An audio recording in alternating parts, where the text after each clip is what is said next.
2025년을 맞이한 여러분, 그리고 오늘 이 시간에 예배 자리에 나온 여러분들은 2025년이라는 큰 선물을 받은 거예요. 한 해라는 1년을 복을 받은 거지요. 우리에게 큰 복을 받은 것입니다. 이 시간을 시작할 수 있고 내가 쓸 수 있고 내가 지금 살아가는 현재가 나에게는 큰 복이에요. 작년을 생각해 보면 여름 지나고 겨울이 되면서 조급해지게 되었습니다. 연초에는 계획도 세우고 연초에는 올 한해 어떤 희망이 있어 보이고 3월이 되고 4월이 가고 여름이 가고 하반기가 되어지면서 7월 지나고 8월 지나고 9월 넘어가면 이제 1년 다 갔네. 내가 한 게 없는데 막 그러면서 안타까움, 또 아쉬움, 또 나 자신의 부족함을 채우고 싶지만 시간이 모자라다는 그러한 생각들을 가끔씩 하지 않습니까? 그러나 지금은 1월 12일 2025년 1년이라는 시간을 다시 받은 거예요. 다시 시작하는 거예요. 우리 모두에게 올 한 해가 큰 선물입니다. 1년의 시간을 받았는데 우리가 복을 누리면서 살아가야 되는데 이제는 그 복을 내가 누리면서 살 것인지 아니면 복을 받았음에도 불구하고 괜히 복을 딴 데서 찾는지는 각자에게 달린 거예요. 오늘 신명기 1절 말씀 함께 볼까요? 내가 내 하나님 여호와의 말씀을 삼가 듣고 내가 오늘 내게 명령하는 그의 모든 명령을 지켜 행하면 내 하나님 여호와께서 너를 세계 모든 민족 위에 뛰어나게 하실 것이라. 아멘. 엄청난 축복 아닙니까? 여러분 자녀가 세계 모든 민족 가운데 뛰어나게 되시기를 축복합니다. 여러분 자녀가 뛰어난 사람이 되어야 되겠죠. 여러분, 이런 복을 누가 선포할 수 있을까요? 이 감당 안 되는 복. 모세를 통해서 하나님이 이스라엘에게 큰 복을 선포하셨어요. 이스라엘 민족을 세계 모든 민족 가운데 최고의 뛰어난 민족으로 내가 해주겠다. 그렇게 얘기하는 사람이 누가 있을까요? 그것도 내가 키워주겠어 한 사람도 아니고 내가 당신 회사를 키워주겠어 이 정도도 아니고 내가 양주시를 키워주겠어 이 정도도 아니고 내가 이 대한민국 한 민족을 전 세계에서 최고로 만들어주겠다고. 누가 그런 걸 할 수 있을까요? 우리나라가 아무리 열심히 하려고 해도 러시아, 일본, 중국, 미국에 쌓여있는 그 역사는 처음부터 지금까지 우리는 그 역사의 가운데 껴있지 않습니까? 우리가 열심히 한다고 해도 그거 쉽지 않은 상황인데 하나님께서 이스라엘 백성에게 그 모든 세계 정세가 있음에도 불구하고 내가 너의 민족을 최고로 해주겠다. 이러한 선포를 하게 되었습니다. 이스라엘 사람들은 이집트에서 노예로 살았어요. 그 민족의 출발은 노예예요. 막노동을 하고 꿈을 꿀 수 없는, 꿈이라면은 오늘 좀 쉴 수 있는 그 정도. 근데 하나님의 기적으로 노예에서 해방이 되었습니다. 하루아침에 모세를 지도자로 이집트에서 나와서 광야를 40년간 다니다가 이제 유단강 건너편 동편에 모압 평지에 도착했어요. 그것이 지금 신명기의 상황입니다. 그들은 땅을 갖지 않았습니다. 이스라엘 민족은 왕도 없습니다. 군사도 없습니다. 행정부가 있는 것도 아니고 군사훈련도 받지 못했던 그들은 매일매일 광야에서 하나님이 옮기라고 하면은 자기 가정마다 텐트를 걷었다가 또 옮겨야 되고 또 쳤다가 또 옮겨야 되고 그냥 텐트 쳤다 걷었다가 그냥 그거 전문이에요. 더군다나 모세도 이제 곧 죽고 이집트에서 나왔던 1세대 자기들의 모든 아버지 조상들은 다 죽고 이제 다음 세대인 2세대만 남았어요. 그런 상황 가운데 주변의 다른 민족들은 왕이 있었고 군사가 있었습니다. 국가로서의 기능이 작동하는 나라들이 대부분이었어요. 주변에.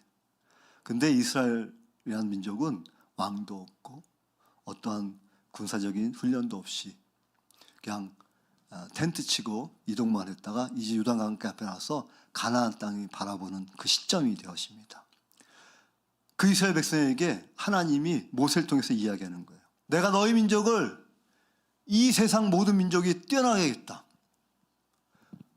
저기 보이는 이방 민족, 가나안 민족, 그 다음에 저 이집트보다 더 뛰어나게 하겠다. 이스라엘 민족이 꿈꿀 수도 없었던, 상상도 하지 않았던 그러한 희망입니다. 근데 하나님이 그 메시지를 선포하는 거예요. 2025년 앞에 여러분이 있습니다. 지금 여러분 있는데 하나님이 여러분들에게 선포하는 거예요. 2025년은 여러분의 해가 될 것입니다. 여러분 자녀의 해가 될 것입니다. 여러분 가정이 복받을 것입니다. 2025년 내 인생 가운데, 여러분 자녀 인생 가운데, 여러분 가정 가운데 복된 한 해가 되어줘야죠. 새해 복 받는 길은 2절 말씀 함께 봅니다. 2절 시작. 내가 내 하나님 여호와의 말씀을 청정하면 이 모든 복이 내게 임하며 내게 이르리니. 개역개정 성경이 조금은 어려운 단어예요. 알 것 같은데 느낌이 확 안 오는데, 네가 하나님의 말씀을 순종하면 이 복이 너에게 따라올 것이다. 복이 너를 찾아올 것이라는 거예요. 하나님께서 2025년 하나님께서 복을 허락하십니다. 근데 하나님께서 복에 대해서 이렇게, 네가 하나님 말씀을 잘 지켜 행하면, 순종하면 복이 너에게 따라올 것이다. 너를 찾아갈 것이라는 거예요. 여러분 하나님 말씀 잘 순종하시면 하나님의 복이 여러분을 찾아갈 것입니다. 하나님의 복 받는 길은 바로 이렇게 하나님 말씀을 따라 순종하는 것이에요. 참 간단한 방법입니다. 그러나 많은 사람들이 이 복 받는 길을 선택하지 않아요. 다른 길을 선택합니다. 많은 이유가 있겠지만 하나님은 이렇게 얘기하시는데 선택하지 않아요. 교회 다니는 사람들도 많이 선택하지 않아요. 이 복 받는 길이 이렇게 참 간단한데 이거를 선택하지 않아요. 하나님께서 사람에게 필요한 모든 것을 준비한 에덴 동산이 있었습니다. 선악을 알게 하는 나무와 생명나무가 있었지만 하나님께서는 선악을 알게 하는 나무를 따먹지 말라고 그랬어요. 그리고 동산의 모든 것, 하나님이 예비하신 모든 것을 먹고 다스리라고 그랬어요. 복을 주셨어요. 근데 아담과 하와는 생명나무를 선택하지 아니하고 선악과를 선택했어요. 이상한 일이죠. 왜 그랬을까요? 그래서 하나님이 복을 주신 에덴 동산에서 쫓겨납니다. 하나님의 복에 쫓겨나는 거예요. 하나님 말씀을 순종하지 않았기 때문에 쫓겨나는 거예요. 2025년 하나님께서 우리에게 또 한 번의 복을 주십니다. 하나님은 우리에게 복을 주시기 원하시는 거예요. 그 복을 받고 누리는 것은 하나님 말씀에 순종하는 것입니다. 이제 하나님 말씀을 따라서 새해를 시작하면 되는 것이에요. 오늘 성경 말씀에 보니까는 이렇게 얘기합니다. 성읍에서도 복을 받고 들에서도 복을 받을 것이다. 성읍, 시티, 도시에서도 복을 받고 들에서 복을 받을 것이다. 다른 말로 이렇게 번역하면 가정에서도 복을 받고 너의 일터에서도 복을 받을 것이다. 좀 더 확대해 보면은 네 인생 전체에서 복을 받을 것이다. 너의 모든 환경 가운데 복을 받을 것이다. 하나님의 복이에요. 하나님은 하나님의 사람들을 복 주시기 원하십니다. 아까도 찬양했죠? 주님은 선하시다. goodness. 그러니까 하나님 우리에게 좋으신 분이에요. 좋으신 분이 우리에게 좋은 걸 준비해 주시는 거예요. 우리는 하나님 말씀대로 따라가면 그분이 예비하신 복을 받는 거예요. 또 4절에 너의 태가 복을 받아서 자식을 많이 낳을 것이고 땅이 복을 받아 열매를 풍성히 낼 것이고 집짐승이 복을 받아 번식할 것이고 수도 많아져서 양도 새끼를 낳을 것이다. 그러니까 너가 하는 직장이나 사업이나 너의 가정이나 후손이나 네가 하는 모든 것에 열매가 풍성하게 될 것이다. 그러나 이 말씀 다음에는 이런 말씀이 있습니다. 하나님 말씀에 순종하지 아니하면 복 대신 저주를 만나게 되는 거예요. 15절부터 19절에는 하나님 말씀을 순종하지 아니하면 이 모든 저주가 너에게 임할 것이고 성금에서도 저주를 받고 들에서도 저주를 받고 네 강조리와 떡반죽 그릇이 저주를 받을 것이고 네 몸의 소생과 네 토지의 소산과 네 소와 양의 새끼가 저주를 받을 것이고 네가 들어와도 저주를 받고 나가도 저주를 받으리라. 여러분 하나님은 우리에게 복 주시길 원하시고 우리가 하나님 뜻으로 살기 원하십니다. 하나님의 시스템이에요. 하나님 작동이에요. 여러분의 자녀 잘되기 원하십니까? 그럼 내가 오늘 말씀에 근거해서 하나님 말씀대로 열심히 살아가야 되는 거예요. 그러면 하나님이 자녀에게도 복을 주시는 거예요. 이스라엘 민족은 하나님의 은혜로 이집트에서 노예 삶에 해방되었습니다. 감사하죠. 감사하죠. 그래서 조상 아브라함이 약속했던 가나안 땅 앞에 도착했어요. 이제 하나님의 약속이 성취되는 그 순간이에요. 그래서 하나님의 약속대로 가나안 땅을 여호수아를 통해서 가나안 땅을 얻게 합니다. 축복이죠. 가나안은 뭐예요? 축복의 땅이에요. 하나님이 주시는 거예요. 축복의 땅. 그런데 하나님 말씀에 불순종함으로 말미암아 선물로 주신 그 땅에서 쫓겨나게 되어집니다. 에덴 동산 이야기 똑같아요.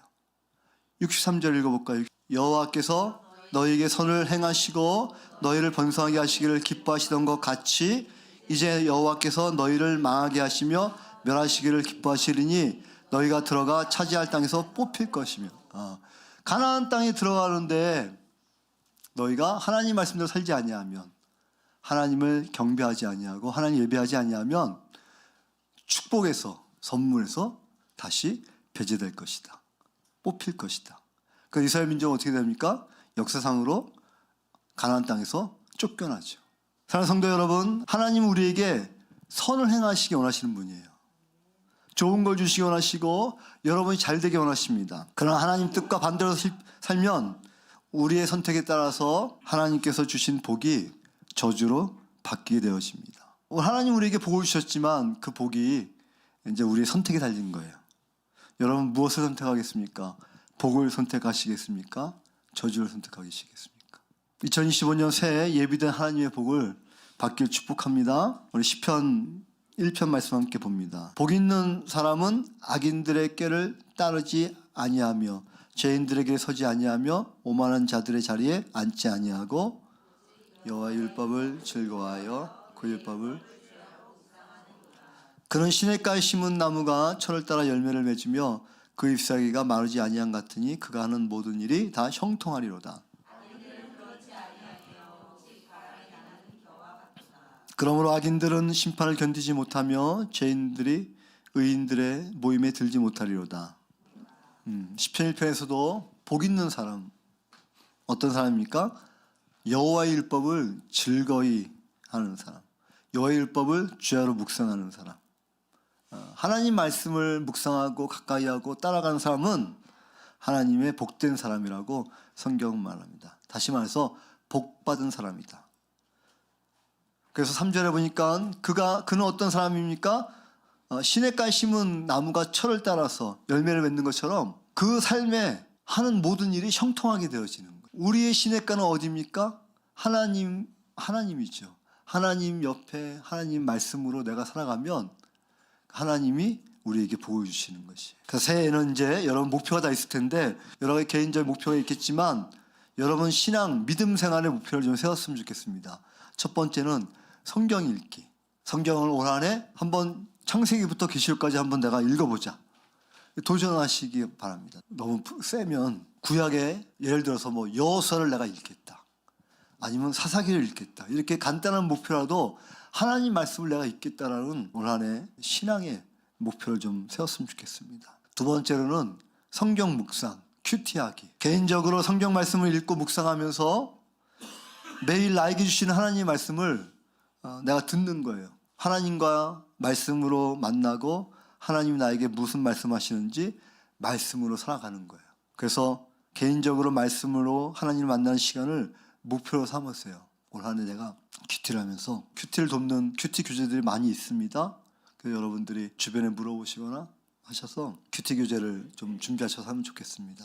자, 마지막 세 번째는 설교 말씀 실천하기. 매주일마다 목사님 설교를 듣고 실천할 하나님 말씀에 순종하기로 했으면 좋겠습니다. 그래서 2025년 올 한 해 하나님을 최우선으로 두고 하나님 말씀에 순종해서 복받는 여러분들에게 축복합니다.